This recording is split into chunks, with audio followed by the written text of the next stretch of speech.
Olá, estamos aqui juntinhas para mais um IboaCast Mulher. Eu sou Graziela, coordenadora de mulheres da Igreja Batista do Olho d'Água. Eu sou Sinara, staff da Coordenação de Mulheres da Igreja Batista do Olho d'Água. E hoje nós temos um tema interessantíssimo trazido pela nossa convidada. Casamento não foi feito para te fazer feliz. E a nossa convidada é a Daça Mello. A Daça Mello, quem é a Daça Mello? A Daça Mello é advogada há 17 anos, servidora pública há 12 anos, consultora de proteção de dados do Colégio Batista, mas gosta mesmo de ser conhecida como esposa de João Mello, mãe de Daniel, de Miguel e de Elisa. Seja bem-vinda, Daça. Obrigada, meninas. É um prazer estar aqui com vocês hoje. Um prazer, uma responsabilidade, né? Porque falar depois aí do podcast de Valéria, que foi sensacional, né? Quem não assistiu ainda, assista, porque tá maravilhoso, tá valendo muito a pena. Então, assim, só tenho mesmo a agradecer a oportunidade de estarmos aqui pra gente conversar sobre esse tema. Então, Daça, como surgiu esse tema no teu coração? Eu tenho percebido uma necessidade muito grande dentro das igrejas da gente falar sobre casamento. O mundo está aí imprimindo, né, uma cultura sobre casamento, daquilo que eles entendem como correto. E parece que, às vezes, as igrejas têm ficado atrás, né, de também conversar sobre esse assunto que é tão relevante. É interessante a gente pensar que o diabo, ele não dá socos no ar aleatoriamente, né? Ele tem um propósito, ele tem um alvo, né? Ele quer destruir tudo aquilo que Deus fez para ser bênção nas nossas vidas. Esse é o objetivo do inimigo das nossas almas. E quando a gente pensa sobre essa perspectiva, a gente entende a importância do casamento. Basta você olhar para a família, por exemplo, que hoje em dia eu considero como sendo o principal centro evangelístico, né, da nossa sociedade atual, é o casamento. Então, imagina só, você tem uma mulher e um homem, né, um casal que se ama, que permanece em Deus e criam filhos e pregam a palavra através da fala e de atitudes. Como isso vai impactar o mundo? O diabo com certeza não está satisfeito com isso. Então, pensando sobre todas essas questões, um dia eu fiz uma oração para Deus, né? Eu falei assim, Senhor, eu tenho refletido tanto sobre isso, o Senhor tem me ensinado e me mostrado tantas coisas equivocadas que muitas vezes eu faço como mãe, como esposa. Uma coisa que eu preciso dizer é que eu não sou especialista nesse tema. O meu casamento é um casamento muito jovem, né? Vou completar 8 anos de casada esse ano. Mas Deus tem me feito experimentar muitas coisas mediante a palavra dele, né?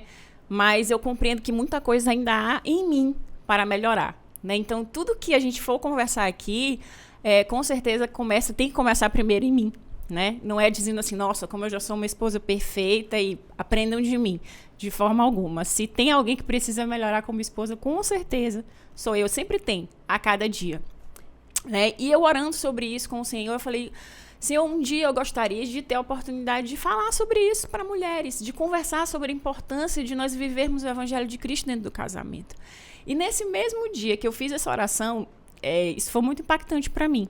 Sinara entrou em contato comigo e ela falou assim, olha, Daça, vai ter o podcast da Iboa em março e tal, sobre mulheres, e a gente queria que tu falasse um podcast. Aí eu falei assim, até perguntei pra ela, mas tem um tema? Ela falou, não, é o tema que você tem algum tema que você gostaria de falar para mulheres? Eu falei, eu tenho. E eu compartilhei essa experiência com ela no dia. Eu falei, Sinara, hoje pela manhã eu estava orando a Deus, porque, tipo assim, eu tinha o desejo de compartilhar. Mas eu falei assim, eu não faço a menor ideia de como vai ser isso. E foi realmente uma experiência impactante, por isso o tema. Naquela especialidade de Deus de fazer as coisas do jeito dele, né?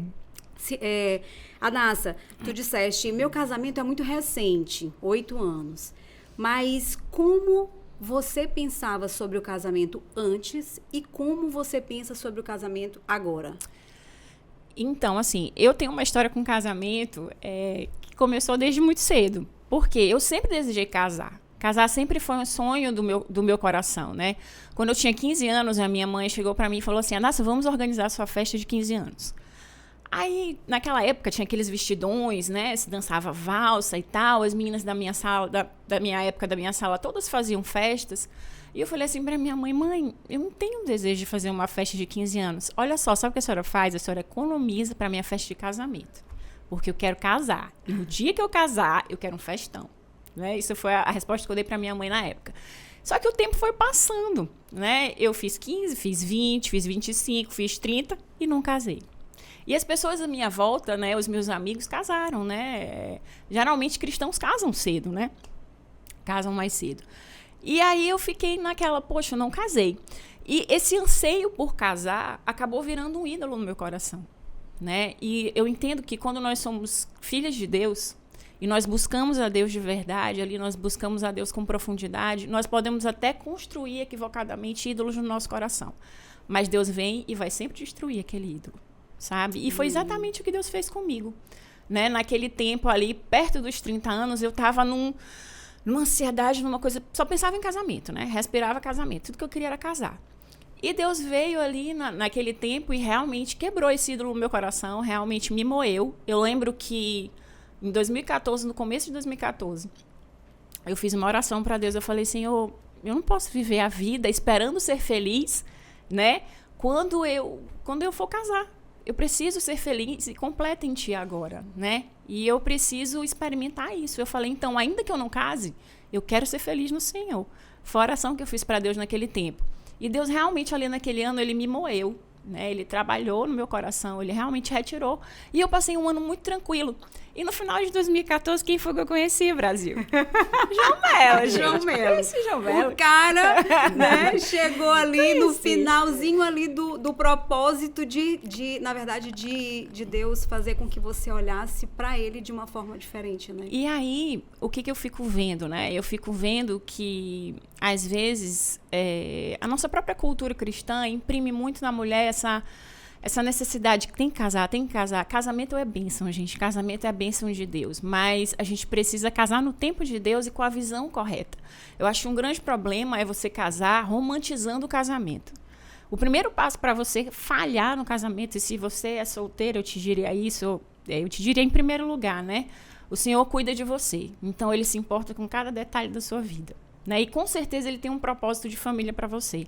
Mas antes de te dar essa bênção, Ele vai ter que derrubar o ídolo do teu coração. Porque não tem como receber a bênção com esse ídolo, né? Esse é um primeiro ponto.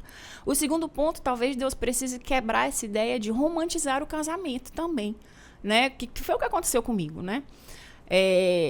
Foi quebrada essa ideia de romantizar o casamento. E o que é romantizar o casamento? Romantizar o casamento é eu levar aquela ideia dos doramas, né? Na minha época eram as princesas da Disney, né? Os príncipes da Disney. Hoje em dia são os doramas, né? Todas as meninas hoje em dia querem um coreano para chamar de seu, né? Eu já tenho o meu, tá? Querem um coreano para chamar de seu. E isso é complicado, porque você vai para o casamento com essa visão romantizada e você desumaniza o seu cônjuge. Ô, Adassa, mas né? uma questão. Você trouxe esse romantismo lá desde os 15 anos, né? Não, como você contou, não preferia então que guardasse o dinheiro para fazer a festa do casamento, né? Já veio uma menina com esse coraçãozinho cheio de romance, mas esse romantizar o casamento, isso acontece apenas com as solteiras? Não, isso acontece também, né, com as casadas, mas antes da gente entrar nessa parte das casadas, eu preciso fazer uma diferença que eu acho que é muito importante, né? Romantizar o casamento e ter atitudes românticas são coisas bem diferentes, né? Romantizar o casamento é eu desumanizar o meu cônjuge, porque é eu fazer com que... Eu exigir que ele seja perfeito, quando, na verdade, não existem pessoas perfeitas. Não está fazendo tudo o que eu quero, não está me agradando. Isso é romantizar o casamento. Atitudes românticas, elas são necessárias e elas trazem vida à aliança, né? Então, se você é casado, se você é casada, seja romântico, tenha atitudes românticas, faça surpresa, leve para jantar, vá ao cinema. Isso traz vida à aliança. Essa diferença ela é necessária. Com relação se apenas as solteiras romantizam o casamento, não. Né? O que acontece é um ciclo, né? Você vai... Se Deus não tivesse me quebrado ali na minha ideia de casamento, e eu agradeço a Deus porque Ele transformou a minha visão sobre casamento antes de eu casar. Porque às vezes a gente vai com a visão equivocada para o casamento e a gente se frustra, né? Chega lá, meu Deus, peraí, não é o gênio da lâmpada aqui, não vai fazer todas as minhas vontades, né? E aí você acaba se frustrando, né? E a gente... iniciando aquela cultura que a gente até falou na semana passada, que é a cultura da reclamação. E aí, exatamente, um abismo puxa outro, né? Exatamente. E nós, mulheres, nós tendemos muito a alimentar pequenas insatisfações, né? Nós temos isso conosco.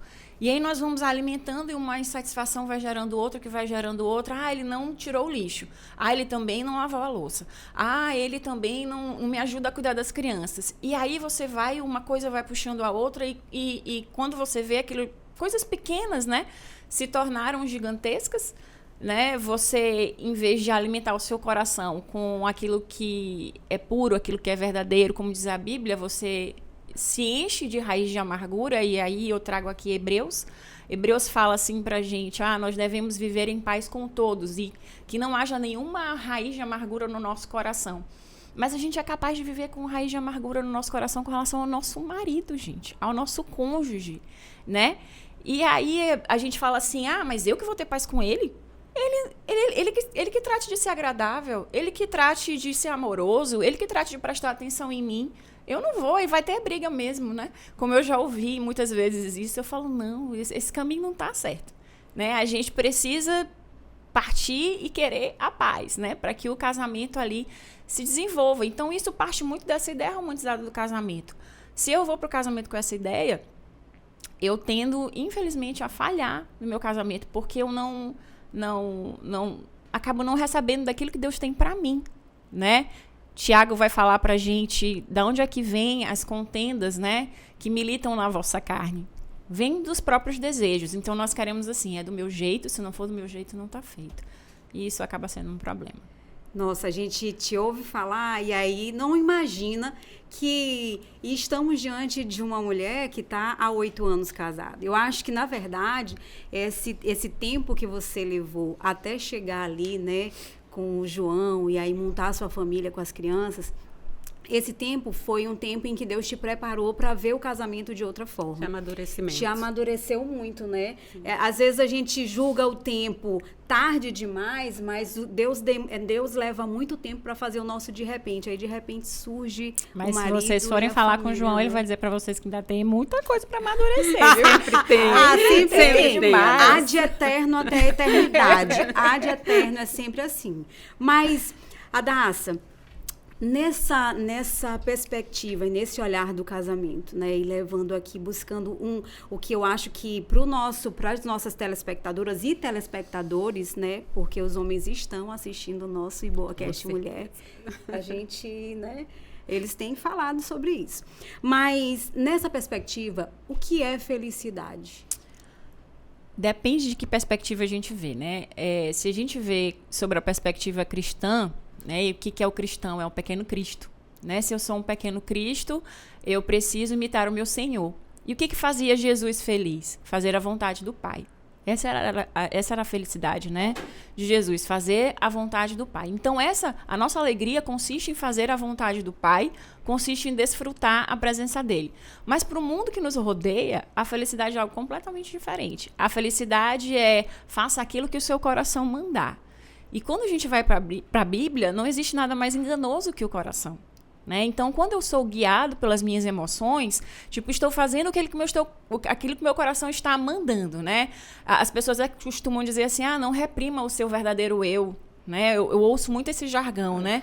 Não reprima o seu verdadeiro eu. Mas não é isso que a Bíblia fala. A Bíblia fala, Paulo vai falar para a gente esmurrar o próprio corpo, né? A fim de que a gente consiga desfrutar daquilo que Deus tem pra gente. Então, felicidade para um cristão precisa ser fazer a vontade do Pai, dentro do casamento e em todos os tipos de relacionamento, né? E quando a gente busca um tipo de felicidade diferente desse, além de dar errado, porque eu estou buscando uma felicidade egoísta, a gente vai para a Bíblia e a Bíblia diz que aquele que quer ser amigo do mundo é inimigo de Deus. Então, quando eu busco um conceito diferente de felicidade, na verdade, sem querer, eu estou acabando me tornando inimiga de Deus, né?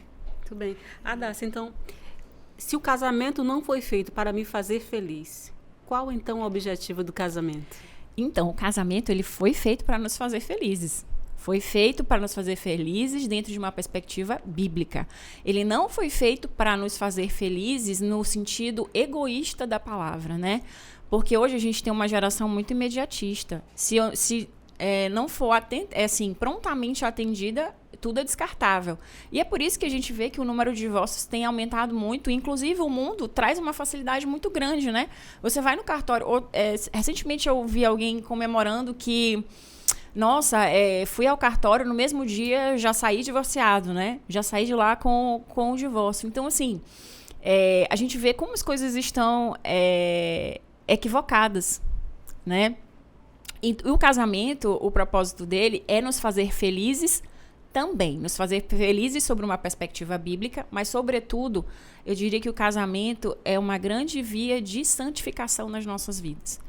Porque não tem nada que demonstre mais, gente, o mundo caído em que nós vivemos do que a convivência entre dois pecadores, né?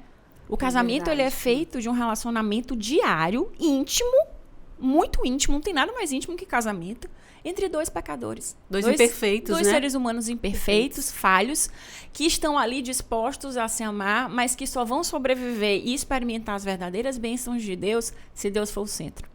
Se Deus não for o centro, eles podem ter uma vidinha ali e tal, mas eles nunca vão experimentar aquilo que Deus tem espiritualmente falando e tudo aquilo que o casamento pode te proporcionar, né, quando você está em Deus, né? Então, o casamento foi feito para nos fazer felizes, sim, mas, sobretudo, foi para nos tornar mais santos.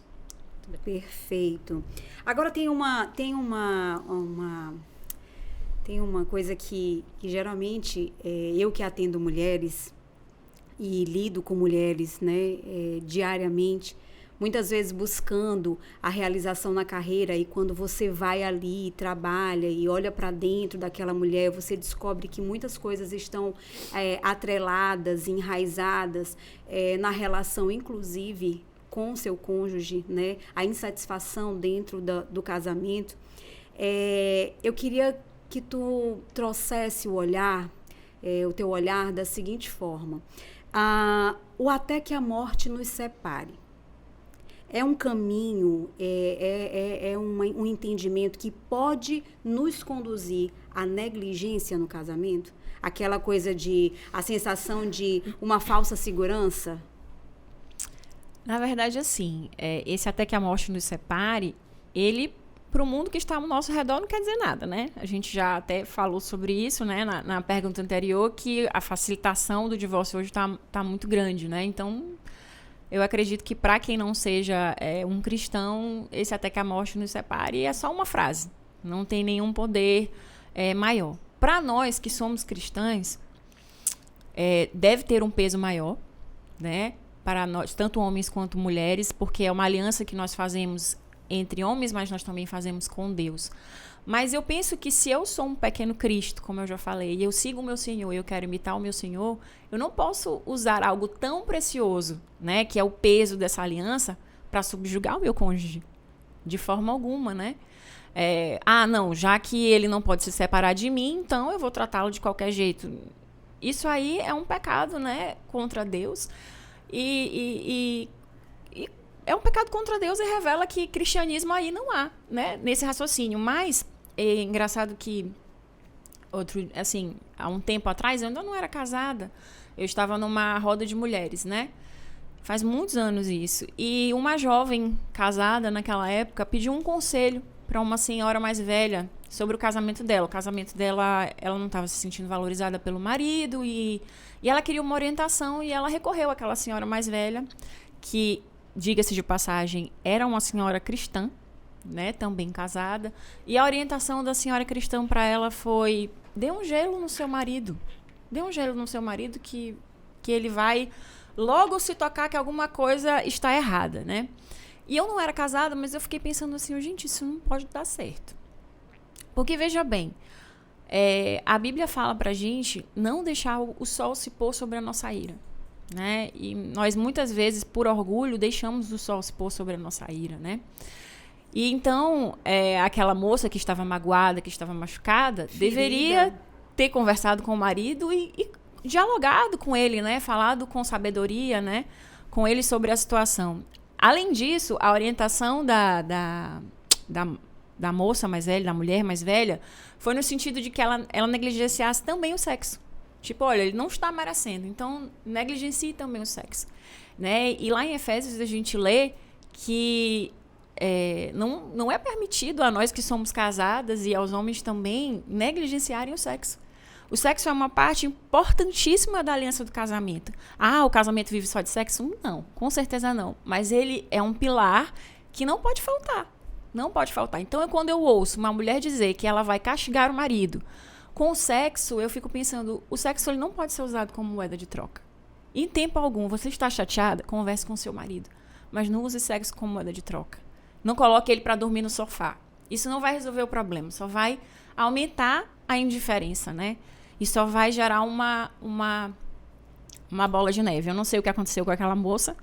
Nunca mais a vi. Mas, assim, eu acredito que se não tivesse sido reformulado em Deus o casamento, provavelmente aquele conselho não funcionou. Adassa, surgiu um questionamento aqui, ouvindo você falar sobre isso, sobre se negligenciar.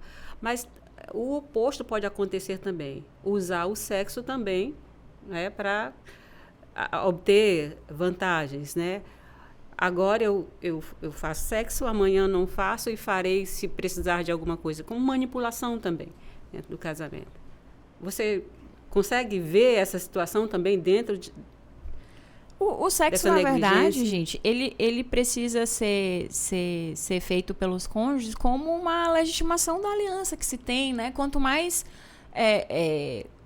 você e o seu cônjuge são íntimos, mais firmes vocês ficam, né? Então, tudo aquilo que envolve o sexo de maneira deturpada, que não é bíblica, está errado e não deve ser feito dentro do casamento, né? De forma alguma.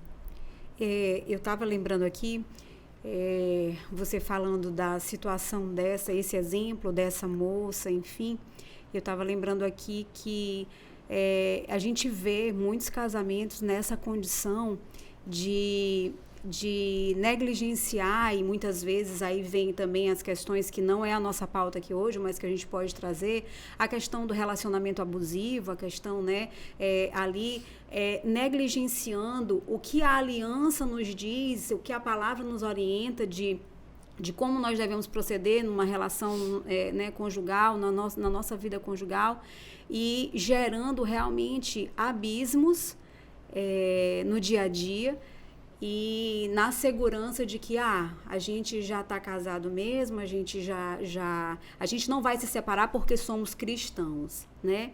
Então, essa tua explanação, ela é importante porque, ao mesmo tempo que a gente está casado, que a gente sabe que a gente firmou uma aliança, essa aliança, no nosso coração, não é para ser desfeita, mas a gente precisa também vigiar os nossos passos, vigiar as nossas atitudes dentro da nossa relação, né? Mas eu fico aqui só aprendendo. Eu tô com 14 anos de casamento, gente, com o homem mais lindo, do sorriso mais lindo, com licença, meninas, mas eu tenho realmente que falar isso, né? Eu quero trazer para vocês essa informação que eu acho importante, mas nesses 14 anos de casamento, eu tenho visto que, assim, Deus vai moldando a gente diariamente nessa decisão diária. Gente, casamento é decisão diária. Não tem receita de bolo, mas é bem verdade que a palavra, ela nos faz permanecer com os olhos fitos, né? Ali no alvo de permanecer junto. Eu digo para Daniel, até ficar bem velhinho, sem usar corega, porque ele tem um sorriso mais lindo. Então, existe casamento perfeito? E se existe casamento perfeito, você poderia pontuar as características de um casamento? Não, eu diria melhor, eu vou melhorar a pergunta. Existe casamento ideal? E se existe esse casamento ideal, você poderia pontuar para nós algumas características que estou aqui, esperando. Não faça isso comigo, gente. Eu sou a primeira a ter que aprender aqui. Olha só, se ideal for sinônimo de perfeito, não existe casamento perfeito, até porque, como a gente já conversou, né, o casamento ele é feito entre duas pessoas que são imperfeitas, né, duas pessoas pecadoras, e o que existe, na verdade, gente, são duas pessoas que, uma vez centradas em Deus, buscam se amar apesar dos seus defeitos, né? Eu sempre digo que eu escolhi João pensando em amá-lo apesar dos defeitos dele. E da mesma forma, ele também suporta os meus defeitos, né? Que eu também tenho vários e ele suporta. E Não existe casamento perfeito, mas existe casamento verdadeiramente feliz. Isso existe, né? Quando você está em Deus, o seu casamento pode ser, sim, verdadeiramente feliz. Você não precisa se contentar com uma relação miserável, com uma relação medíocre, né? E quando eu digo não precisa se contentar, eu não quero dizer que você vai se divorciar se você acredita que a relação não está contente. Eu estou dizendo que você tem que fazer um movimento no sentido de, à luz da palavra, buscar um casamento frutífero em Deus, né? E como é que a gente pode, de repente, fazer isso, né? Eu fico pensando que existem vários pequenos exercícios diários que nós podemos fazer para exaltarmos a santidade dentro do nosso casamento. A gente vê que pequenas coisas, às vezes, nos tiram do eixo. Não, a gente olha uma pia de louça suja, chegou cansada do trabalho, meu Deus, eu vou ter que... Aí já começa aquele falatório, né? Às vezes até aquela gritaria, quem foi que deixou isso aqui? E tal. Por que não a gente mudar, né? E olhar assim e dizer, Senhor, que bom que eu tenho essa louça suja para lavar. Significa que não há escassez na minha casa. Que bom que eu tenho essa roupa para lavar. Significa que eu tenho a dádiva da companhia aqui e que todos estão juntos, né? Que bom que eu tenho essa casa para varrer, porque geralmente os serviços domésticos, eles tendem a nos deixar assim, enlouquecidas, né? Nós temos uma rotina de trabalho e nós chegamos em casa e, né? Então, acaba eu diria... sendo, entre aspas, um peso, né? A gente acaba vendo como um peso, que na verdade não é, né? Nem é para ser. Então, eu diria que o casamento feliz é aquele onde nós seguimos a Deus, colocamos Deus no centro, onde a mulher ama o seu marido sem tantas murmurações, ama o seu marido não como ela quer amar, como ela acha correto amar, mas como Deus quer que ela ame. E da mesma forma o homem, né? Se tiver homens ouvindo esse podcast, eu diria, homens, amem as suas mulheres com amor sacrificial, que é o amor que a Bíblia fala que o homem deve ter com relação à mulher. E mulheres, amem os seus maridos com o amor de respeito, né, com o amor de admiração, que é o que a Bíblia nos ordena. Às vezes a gente quer amar o nosso marido da nossa forma. A gente precisa amar o nosso marido como Deus manda a gente amar o nosso marido, porque aí dá muito certo. Você deu 2 características, a Dácia falou. Pontuou, estar em Deus, amor sacrificial e amor em respeito. Você poderia citar mais um ponto? A gente, desse casamento que seria ideal. Grazi poderia citar, né, Grazi? Eu acho. Olha, não me perguntem. Mas uma coisa que a Daça falou agora, esse amor sacrificial, né? Ele é um exercício que não é muito fácil, né, de se fazer diariamente, esse amor sacrificial. Porque a gente está imbuída de tantas coisas, é uma rotina que a gente aperta ali o play, 8 horas, 7 horas da manhã, 8 horas não, porque a gente nunca aperta 8 horas, mais cedo, e aí vai no automático e a gente não consegue muitas vezes identificar assim, o que é esse amor sacrificial, essa relação sacrificial, né?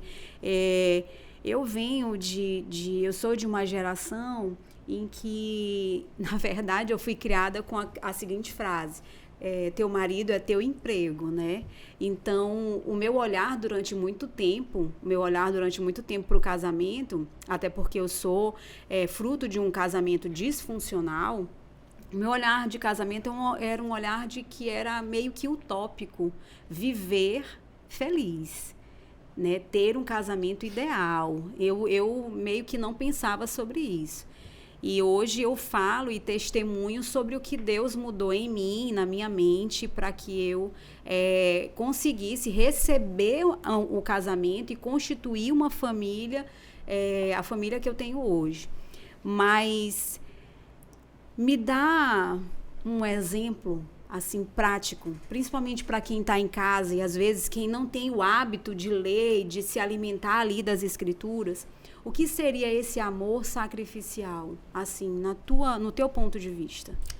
Só fazendo, voltando aqui à pergunta de Sinara, né, que ela perguntou se eu poderia dar mais uma característica. Eu acho que uma característica importante da gente citar é a gente aprender a não se guiar pelas nossas emoções dentro do casamento. A gente tende muito a só reagir. Ah, ele fez isso? Então vou fazer isso. Isso é imaturidade, né? A gente não está agindo com sabedoria quando a gente faz isso. A gente precisa dominar os nossos pensamentos, as nossas emoções em Cristo, e isso só é possível em Cristo, na força do nosso braço. Não tem como. Então, eu diria que um casamento frutífero é um casamento em que você não apenas reage. É um casamento em que você entendeu que a paixão virou o amor e que o amor é o dom supremo. E o amor, o que é o amor, né? O amor, ele é paciente, ele é bom, né? Ele não se exaspera, ele tudo crê, tudo espera, tudo suporta. Então, amar dessa forma é amar de uma forma bíblica. E as pessoas tendem muito a se atrelar ao conceito de paixão, né? Tem um autor que diz que a paixão é como um riacho, raso e barulhento. E o amor é como um rio, silencioso e profundo. Se eu quiser experimentar esse rio silencioso e profundo dentro do meu casamento, eu preciso deixar a paixão para trás. Eu preciso deixar de ser reativa, né? E buscar amadurecer em Deus para que o meu casamento seja frutífero. Mas aí, voltando para a tua pergunta agora, que era... O amor sacrificial. O amor sacrificial. Então, olha só. Deus, ele é tão maravilhoso e tão perfeito que ele deu formas diferentes para o homem e para a mulher amarem um ao outro, né? A nossa forma de amar um homem é como? Respeitando ele. Por quê? Porque o homem, ele gosta de ser amado assim. E às vezes a gente faz coisas que na nossa cabeça não são um desrespeito, mas para um homem é um desrespeito, né? E aí a gente precisa amá-lo da forma como Deus quer que a gente ame, que é essa questão do respeito. Esse amor sacrificial, a Bíblia não exige da gente, por quê? Porque nós já tendemos a amar dessa forma. A gente já tende a fazer, não, eu tô zangada com ele, mas tô aqui fazendo a comida dele. Não, eu tô chateada com não sei o quê, mas eu tô catando aqui as roupas da casa, né? E tô colocando tudo no lugar. Né? A responsabilidade, né? A gente tende a fazer isso. Então, a gente quer ser amada dessa forma. Né? Então, por isso que Deus, ele manda o homem se sacrificar como Cristo se sacrificou pela igreja. Porque Deus sabe que nós gostamos de ser amadas dessa forma. Né? E uma coisa complementa a outra. Só que a gente tende a querer inverter os papéis dentro do casamento e aí dá uma confusão danada. Eu havia anotado justamente esse ponto, essa característica, a consciência do papel de cada um. E aí, voltando um pouco na tua fala sobre a reação, né, essa ação e reação, elas começam a criar uma confusão dentro do casamento, porque os dois se perdem e aí um diz, não, eu apenas reagi à sua ação, né? E aí gera confusão e ninguém tem razão, né?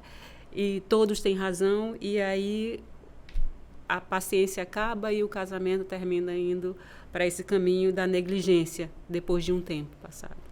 Em outro momento, tu falavas, em algum momento que tu ministrava uma palavra sobre o casamento, eu não sei se foi em um testemunho que tu deste lá na frente, no púlpito, na igreja, mas tu falava do casamento como um exercício de santidade, né? E qual é esse exercício de santidade no casamento? Eu acho que a gente precisa, né? Isso eu aprendi recentemente com uma mulher de Deus, se perguntar como a gente pode aprender com os desafios do casamento a sermos mais parecidas com o Senhor. Essa pergunta eu acho que ela é necessária no nosso dia a dia. Como eu posso me tornar mais parecida com Cristo mediante esse desafio aqui, né? Eu estou diante do desafio do cansaço, do desafio de ter que administrar a minha casa, de ter que administrar os meus filhos, de ter que administrar o meu trabalho externo, né? E isso tem gerado um cansaço mental, mas como eu posso lidar com essas questões para me tornar mais parecida com o meu Senhor? Eu acho que essa é uma pergunta que vai fazer com que a gente exercite a santidade dentro do casamento, com que a gente pratique coisas que são essenciais dentro do casamento, como perdão, misericórdia. A gente precisa exercer perdão e misericórdia dentro do casamento, né, para que o nosso casamento não se torne um campo minado. Eu imagino que deva ser muito difícil você viver dentro de uma competição eterna, né, e de uma birra infinita, onde nenhum dos dois cede, né, onde nenhum dos dois quer buscar crescer em Deus para que aquele casamento verdadeiramente frutifique. Então, eu acho que a questão central aqui, que o casamento é sobre isso. O que eu posso, como é que eu posso fazer com que esse desafio me aproxime mais de Deus, né? Gente, a gente tem vivido um tempo em que realmente essa competição dentro de casa, ela existe. Ah, mas olha, tira o teu sapato dali. Ah, mas tu deixa o teu sapato ali. Olha, mas não faz assim. Mas se tu faz, como é que...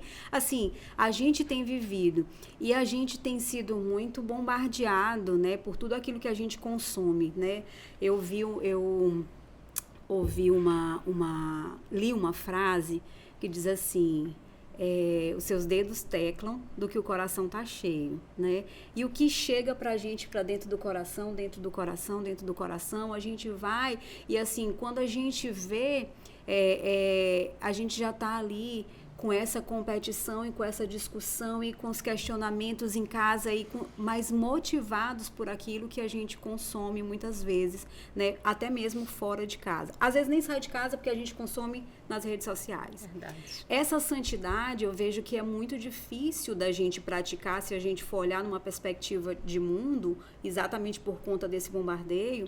Mas, por exemplo, esse projeto agora que a igreja convidou, né, convida as pessoas a fazer, que é se alimentar da palavra nessa jornada de leitura bíblica, as mulheres têm me procurado e têm dito, Grazi, como eu tenho reaprendido alguns passos, até mesmo para dentro da minha casa, voltando. E eu acho que esse também é um caminho, né? Na verdade, esse é o caminho, buscar a palavra para entender sobre esse comportamento de santidade dentro do casamento.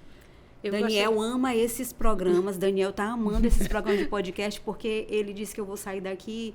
Outra mulher. Não que eu não seja... Não, peraí, gente. Não que eu não seja uma virtuosa, né? Melhorada. Pastor Flávio, eu sou virtuosa. É interessante que, sobre essa questão da santidade, tem muito a ver com a gente escolher também as nossas guerras, né? Eu acho que é interessante a gente se perguntar, a cada um de nós, com que lutas nós temos travado, o que nós temos escolhido guerrear. Nós temos escolhido guerrear com a pia de louça suja, com a pilha de roupa para lavar, com a birra do menino, ou nós estamos lutando por coisas que realmente à luz da eternidade valem a pena. Nós estamos brigando pela toalha molhada em cima da cama, pela tampa do vaso que não foi levantada. Isso à luz da eternidade, vale a pena se desgastar por isso? Ou isso só vai gerar mais destruição dentro do casamento? Então a santidade passa por isso também, por a gente escolher as nossas guerras, né? A Bíblia fala que se sofremos com Cristo, com ele seremos glorificados. Mas o sofrimento com Cristo é um sofrimento que vale a pena à luz da eternidade. Não qualquer tipo de sofrimento. Ah, sim, eu estou sofrendo com essa pia de louça suja. Não, isso não se coaduna, né, com a questão bíblica. Então a gente precisa muito escolher também pelo que a gente batalha dentro dos nossos casamentos. Eu gostaria de pedir, Adassa, a você que fizesse um resumo, se pudesse, numa frase, daquilo que nós falamos hoje, estudamos hoje, aprendemos, né, com você. Casamento não foi feito para me fazer feliz. Não repetindo o tema, mas fazendo uma frase que nós possamos fixar, né, aquele que está nos ouvindo agora, que vai nos ouvir posteriormente. Casamento, gente, foi feito para honrar a Deus. Casamento foi feito para nos tornar mais parecidas com o Senhor. O objetivo principal do casamento é esse: tornar tanto o marido quanto a esposa mais parecidos com o Senhor. Torná-los mais sedentos pela presença de Deus, e a fim de que eles possam crescer em unidade e em santidade. Casamento é sobre isso. Nosso tempo está terminando e eu não posso deixar de mencionar aqui o seguinte. Eu conheci a Adassa antes dela se tornar Adassa Mello. Ela era Adassa Adler. E nós tínhamos conversas muito maduras e gostosas, né, sobre o casamento. E quando ela casar, eu já entrei na igreja, já estava casada com Daniel. E eu sempre vi a Adassa como uma mulher, na verdade, pronta, né, não só através de um sonho, mas pronta para receber essa responsabilidade que é ser a mulher sábia que edifica a sua casa. Então, eu quero dizer de público para você que eu te admiro. Quando eu vejo você lá na igreja, não só com João, mas principalmente com as 3 crianças, com Daniel, com Miguel e com Elisa, eu digo até assim, meu Deus, Que a Daça coragem. gostou tanto de casar que ela até me passou já na quantidade da prole. Então, eu estou muito feliz que você tenha trazido esse tema, o tema que Deus colocou no teu coração, esse é o grande objetivo. E dizer que, apesar de você citar que tem 8 anos apenas de casada, mas que a tua experiência, a tua maturidade, né, e aquilo que Deus tem semeado no teu coração, tu traz hoje para cá, multiplicando e semeando para tantas pessoas que vão nos assistir, mas aquece o meu coração, acredito que aquece o de si também, né, nos fazendo olhar de uma forma diferente, numa perspectiva diferente do casamento. E se Deus quiser, que nós sejamos essas mulheres santificadas dentro da relação com quem Deus escolheu para estar conosco, né? Abençoa nossas decisões. Obrigada. E aí esse espaço está à sua disposição para os temas que você quiser trazer também, né? Só Muito agradecer, obrigada, foi maravilhoso a Silvia. oportunidade. Agradecer a Deus, né? Porque falar da palavra dele é sempre motivo de alegria. Como eu falei no começo, eu não tenho expertise alguma. Eu ainda vou fazer 8 anos de casada, né? Em junho, pela graça de Deus. Um beijo ali para João Melo, né? Daniel, Miguel e Elisa. E assim, grandes coisas o Senhor tem feito, apesar de mim mesma, gente. Isso aí é uma coisa que eu queria que ficasse muito clara, assim. Não olha assim, nossa, mas como você é a esposa ideal? Não, até porque não tem como eu esconder isso de Deus, né? E nem de João. Eu tenho muitas falhas, mas Deus tem gerado no meu coração esse entendimento de que a gente não pode permanecer no erro. A gente precisa buscar amadurecer, né? Não dá para ter 50 anos de casamento e agir como se tivesse 1 ano de casamento. E a gente precisa conversar, né, e dialogar, e esse espaço é muito importante para isso, para que as próximas gerações também vão para o casamento com essa ideia de que casamento é serviço, casamento é exercício de misericórdia, casamento é uma via de santificação. Obrigada, Maravilha. Daça. Gente, encerramos por aqui. É uma pena, né? Porque eu queria ficar a tarde toda aqui gravando para vocês assistirem depois. Bom, nós convidamos vocês a estarem conosco, né, no nosso episódio Casamento Não Foi Feito para Te Fazer Feliz. Extremamente enriquecedor, extremamente edificante. A gente fica por aqui, não perde o próximo.